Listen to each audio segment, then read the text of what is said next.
Story we have been covering around here for years. We're going to be covering for a lot more, apparently, in a lot longer period of time after Ford reveals it's totally reevaluating its electric vehicle strategy.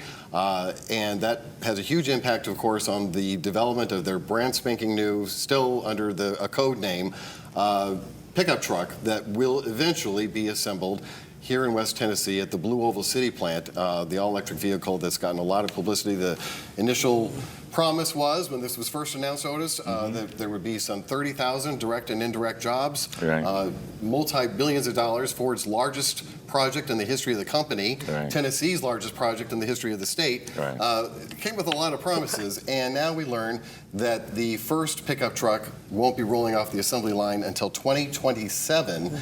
A delay of 18 months.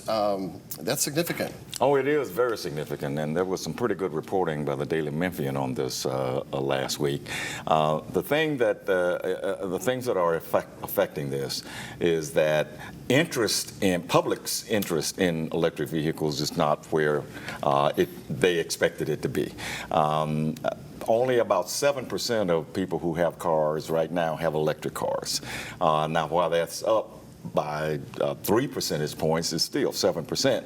And a lot of people are saying they're not interested in buying one in the future. So that's part of the problem. You mentioned the price is part of the problem. Now, Ford is saying, though, that they are fully committed to Blue Oval City. They may have to sort of reconfigure things up there, and it may not be electric cars that roll off the assembly plant. It may be regular cars and regular trucks coming off the plant.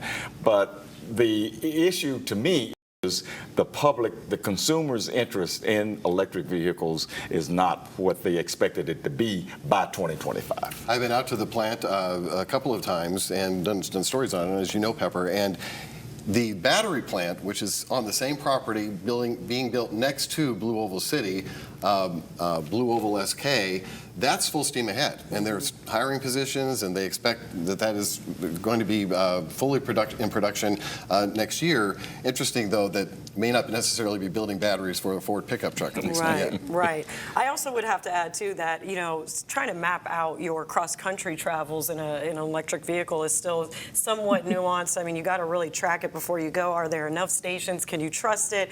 I know a lot of people around my age, or the people I'm affiliated with, there's only a small amount of them getting electric trucks or electric cars in general. So I do think that this delay, to me, isn't very surprising. And also, the local businesses around there, one of our reporters interviewed one of the local businesses, 18 months for them for what they thought or maybe depended on Blue Oval City to be up and running could have a significant impact as well for that area.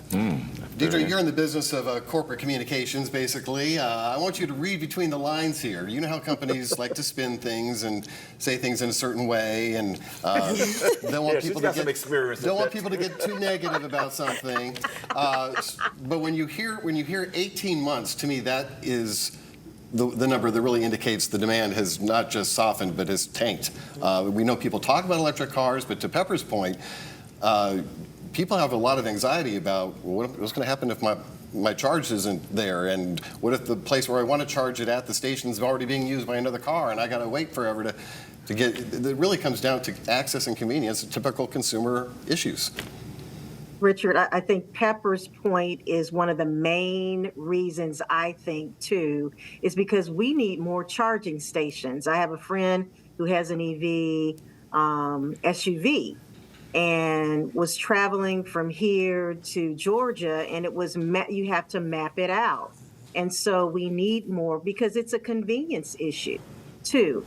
But I think, 18 months, they're saying 18 months. It could potentially be less than that. It just depends upon, what the temperature is of more people, millennials and Gen Zers who have an interest in EVs.